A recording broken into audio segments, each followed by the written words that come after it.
Sir बात करें कांग्रेस की तो और आपकी पर्टिकुलरली तो आपने माइनॉरिटी के लोगों को ज़्यादा सीटें देने का इस बारी आश्वासन दिया था। देखिए, यहाँ के अक़लियत समाज हो, दलित समाज हो, यहाँ पर ओबीसी समाज हो, ये सभी समाज कांग्रेस के साथ जुड़े हुए हैं जी। बीजेपी ने आज तक कभी भी यहाँ पर एक भी एमएलए का सीट यहाँ पर मुस्लिम समाज को नहीं दिया है। वो कहते हैं कि उत्तराखंड से यहाँ के समाज को, माइनॉरिटी के समाज को यहाँ ख़त्म करना है। हमने अभी रुद्रपुर में जहाँ राइट्स हुआ वहाँ हमने कहा कि हाईकोर्ट सिटिंग जज के साथ में आप इंक्वायरी कराइए, उन्होंने नहीं करवाया। 1-1 लाख रुपए अनाउंस करवा दिया। यहाँ पर कल हरिद्वार के अंदर में पूरे देश के हमारा हिंदू भाई समाज वहाँ पर कुंभ मेला में नहाने के लिए आता है, वहाँ पे यज्ञ करने के लिए आता है। यहाँ के इनके हिमाचल के मुख्यमंत्री यहाँ पर आ गए, मध्य प्रदेश के मुख्यमंत्री यहाँ पर आ गए, यहाँ के मुख्यमंत्री वहाँ चले गए, हमारे नागपुर से ऑल इंडिया बीजेपी के प्रेसिडेंट यहाँ पर आ गए। सारे रोड्स बंद हो गए जी। एक ही रोड इन्होंने शुरू रखा, बंदोबस्त की पूरी पुलिस वही रोड पर, मुख्यमंत्री वीआईपी मूवमेंट पर लगा दिया। यहाँ पर बंदोबस्त खराब हो गया।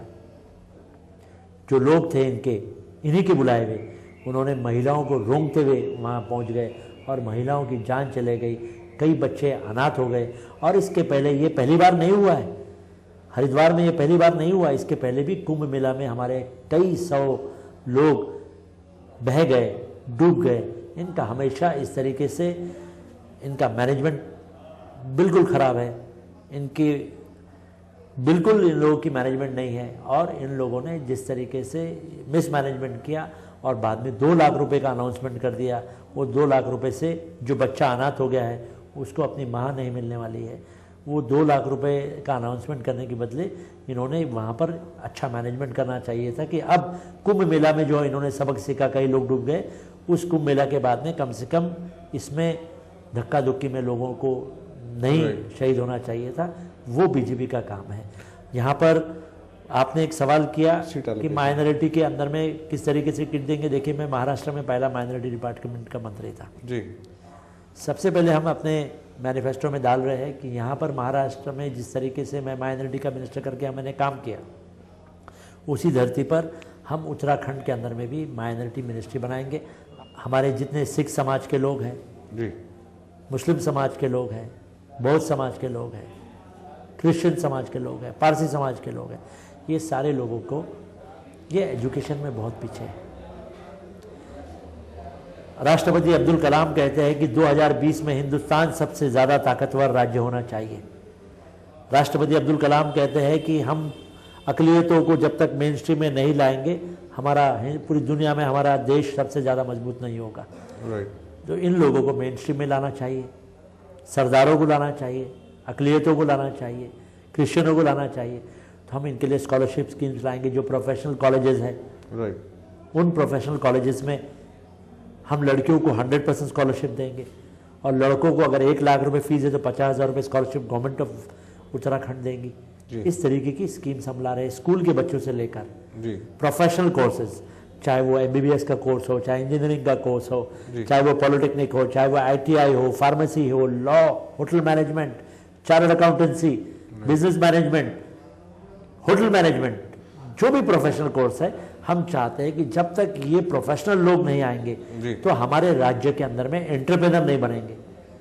BCom पढ़ने के बाद में, BBA पढ़ने के बाद में लोगों को रोजगार नहीं मिलता है। तो हम चाहते हैं कि हमारे मेन स्ट्रीम में लोग आने के लिए प्रोफेशनल कोर्सेज करना चाहिए और यहाँ का नौजवान एंटरप्रेन्योर बनना चाहिए।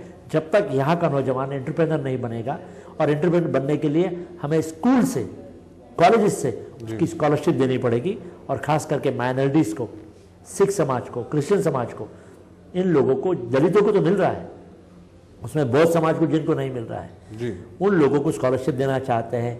जितने यहाँ पर इदारे हैं उनको हम ग्रांट देना चाहते हैं। माइनॉरिटीज़ के लिए अलग से हम इंस्टीट्यूट्स बनाना चाहते हैं ताकि किसी भी तरीके से सेल्फ एम्प्लॉयमेंट जनरेट हो और वो पैसा यहाँ तैयार हो, रेवेन्यू तैयार हो और यहाँ के लोगों को रोजगार मिले जी। तो कुल मिला के माइनॉरिटी के प्रोग्रेस के लिए काफ़ी बड़ा पार्ट है एजेंडा में। देखिए, हमारा एजेंडा, हमने सोचा है कि इस बार माइनॉरिटीज़ के लिए अलग डिपार्टमेंट बनाया जाएगा, माइनॉरिटीज़ के लिए अलग बजट बनाया जाएगा। ये उत्तराखंड के अंदर में आज तक नहीं हुआ है। ये पहली बार हमारी सरकार आने के बाद में हम माइनॉरिटीज़ को न्याय देने के लिए एक नई मिनिस्ट्री माइनॉरिटीज़ के लिए बनाई जाएगी। जिस तरीके से सेंट्रल गवर्नमेंट में और आंध्रा के गवर्नमेंट में, महाराष्ट्र के गवर्नमेंट में और कई गवर्नमेंट में हम काम कर रहे हैं, उसी धरती पर हम भी सोशियो इकोनॉमिक डेवलपमेंट करना चाहते हैं माइनॉरिटीज़ का यहाँ पर, और साथ ही साथ में पॉलिटिकल डेवलपमेंट करने के लिए माइनॉरिटीज़ को इस बार हम ज़्यादा टिकट भी देंगे। बहुत अच्छा सर। चलिए चलते चलते एक आखिरी सवाल, कितनी सीट्स एक्सपेक्ट कर रहे हैं? देखिए, जहाँ पर मैं अभी हरिद्वार में था कल, आज सुबह, तो मैंने देखा कि हरिद्वार में जहाँ बीएसपी टिकट दे रही है माइनॉरिटी को, वो सिर्फ बीजेपी के साथ हाथ मिलाकर माइनॉरिटी के वोट काटने के लिए, कांग्रेस को हराने के लिए और कम्युनल फोर्सेस बीजेपी को जिताने के लिए, ये आरएसएस का दिमाग है। बीएसपी को साथ में रखकर कांग्रेस अकेली लड़ाई बीजेपी से तो लड़ ही रही है, लेकिन बीएसपी अपना अंदर से हाथ मिलाकर दलित और मुस्लिम वोट वहाँ काट रहे हैं ताकि सेक्युलर वोट कट जाए और कम्युनल वोट की जीत हो जाए। और हम चाहते हैं कि किसी भी तरीके से जहाँ पर माइनॉरिटी इलेक्टिव मेरिट्स है वहाँ हम माइनॉरिटी के साथ में न्याय देंगे, उनके साथ अन्याय नहीं होने देंगे। लेकिन बीएसपी अनफॉर्चुनेटली बीएसपी सिर्फ वोट काटने के लिए माइनॉरिटीज़ को और दलितों को टिकट दे रही है। तो फिर भी कितनी सीट एक्सपेक्टेंसी? बाकी लोगों से ज़्यादा टिकट देंगे, ये आपसे वादा करते हैं।